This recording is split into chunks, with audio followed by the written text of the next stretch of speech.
हाय। एक नए वीडियो के साथ मैं लेकर आया हूँ एक ऐसा टॉपिक जो कि देखने में कठिन लग सकता है, पर यकीन मानिए ये बेहद आसान है, चाहे प्रश्नों को इसमें कितना भी घुमाया जाए। Order and ranking. देखिए, रीजनिंग का मतलब ही ये होता है जहाँ पे आपका दिमाग लगे, आप थोड़ा सा सोचने पे मजबूर हों। और कई बार ये सोचना तो लॉजिकल होता है, मगर यदि एग्ज़ाम से पहले हमने उसकी प्रैक्टिस नहीं की है, अभ्यास हमारा कम हो, तो एग्ज़ाम में हम इलॉजिकल ज़्यादा सोचते हैं। आपने देखा होगा, खासकर सीरीज के क्वेश्चंस में या मिसिंग नंबर के क्वेश्चन में आप कितने रेंज आप उसमें ज़्यादा सोचने लगते हैं। तो अभ्यास से हमारा मकसद ये है कि आप लॉजिकल ज़्यादा सोचो रीजनिंग के पेपर में। इसलिए मैं चाहता हूँ कि आपकी सोच को लॉजिकल बनाया जाए और उसमें फार्मूले का इस्तेमाल कम से कम हो। फार्मूले का इस्तेमाल वही करेंगे जहाँ जो आपकी राह को आसान करे, ना कि मुश्किल। तो मैं ऐसी छोटी छोटी वीडियो बनाऊंगा जो आपका कम समय ले और बातों को जल्दी से समझा दें। ये आपके सभी सरकारी एग्ज़ामों के लिए महत्वपूर्ण होगा, जहाँ पे भी ये टॉपिक पूछे जाते हैं। तो चलिए शुरू करते हैं। देखिए, ऑर्डर एंड रैंकिंग में एक होता है हॉरिजेंटल टाइप और दूसरा होता है वर्टिकल टाइप। यानी हॉरिजेंटल रैंकिंग में कुछ नहीं, बस रिप्रेजेंटेशन का अंतर है। यहाँ आपको एक सीधी रेखा दी जाएगी जिसमें एक व्यक्ति का जो पोजीशन होता है वो कहीं से दे दिया जाता है। यदि आपको टोटल संख्या भी बता दिया जाएगा और आपसे पूछा जाएगा कि दूसरी तरफ से उसकी पोजीशन क्या है, या दूसरी तरह से इसका क्वेश्चन ऐसे भी बनता है कि जहां आपको लेफ़्ट से पोजीशन दे दिया गया, राइट से पोजीशन दे दिया गया और पूछा जाएगा कि टोटल नंबर ऑफ पर्सन्स क्या है। इसमें और भी कई तरह के क्वेश्चन बनते हैं जिसमें आपको यहाँ से पोजीशन दे दिया जाएगा इस व्यक्ति का, दूसरे तरफ से पोजीशन दे दिया जाएगा इस व्यक्ति का, और पूछा जाए टोटल व्यक्तियों की संख्या आपको पता होगी और पूछा जाएगा कि इसके बीच में कितने लोग हैं। ऐसे भी प्रश्न बनते हैं। वैसे भी प्रश्न बनते हैं जिसमें एक व्यक्ति का पोजीशन यहाँ से दे दिया गया है, दूसरे व्यक्ति का पोजीशन ये दे दिया गया है, दोनों को इंटरचेंज करने से फिर आपको दूसरी तरफ से पूछा जाएगा। तो ऐसे भी प्रश्न बनते हैं। ये सेम केस वर्टिकल में भी ऐसे दिखाए जाते हैं।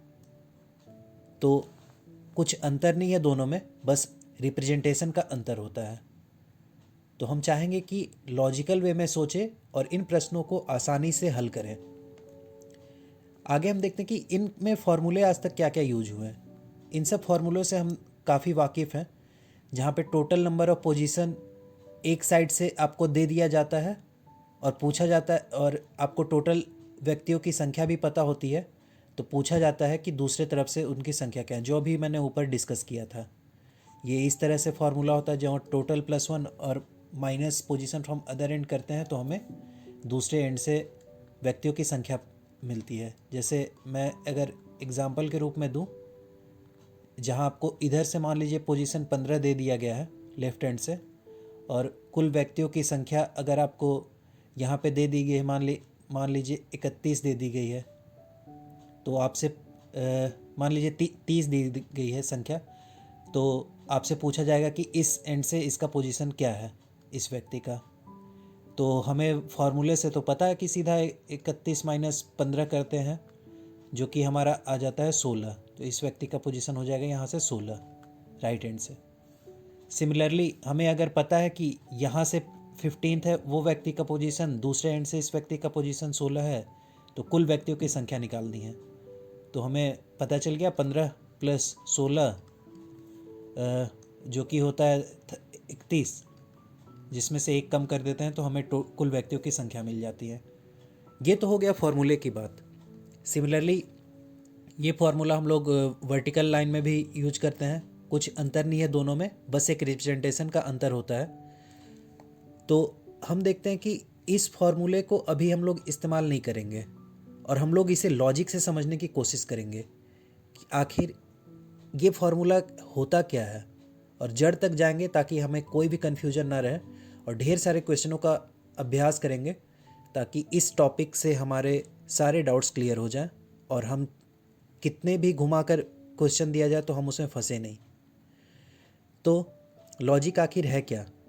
देखिए, ऐसे आपको हॉरिजेंटल लाइन में कुछ व्यक्ति दे दिए जाते हैं और आपसे पूछा जाता है, जैसे कि इस जगह से इसका पोजीशन 5वां है, राइट हैंड से इसका लेफ्ट हैंड से इसका पोजीशन 5वां है और लेफ्ट हैंड से इस व्यक्ति का पोजीशन 6ठा है।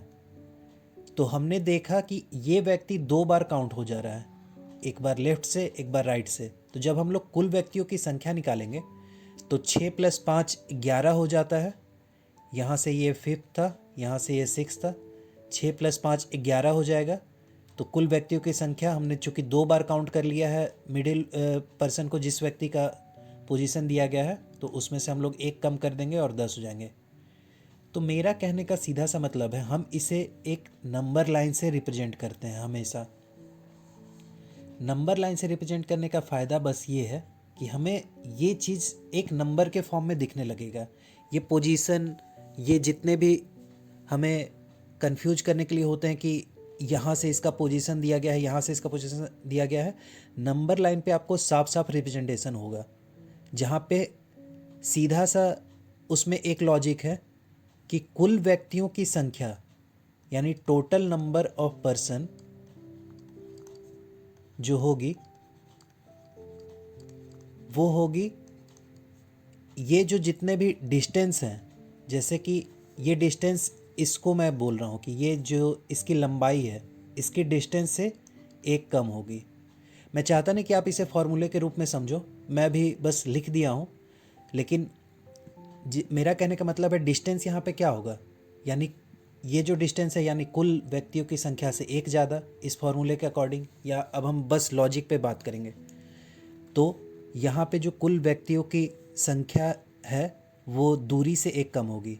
यहाँ पे कुल व्यक्ति कितने हैं 10, हमारा डिस्टेंस हो जाएगा 11। अब देखिए ये समझना कितना आसान हो जाएगा। अगर हमें इस जगह से पोजीशन दी गई है मान लीजिए 6th और हमें निकालनी है इस एंड से पोजीशन कितनी है, तो हमें बस ये दूरी 11 कर देनी है, यानी यहाँ हमें बस 5 कर देना है, तो हमें दूसरे एंड से निकल गया कि इसका पोजीशन इस एंड से 5 होगा। उम्मीद करता हूँ आपको समझ में आया होगा। इसे समझाने के लिए मैं एक और एग्जांपल लेता हूँ। यहाँ पे इस एंड से पोजीशन इसका 6ठा दे दिया गया है और कोई और व्यक्ति है जो कि इस पोजीशन से बाएं साइड ही दूसरे नंबर पे है। यहाँ पे टोटल व्यक्तियों की संख्या जो है 10 है।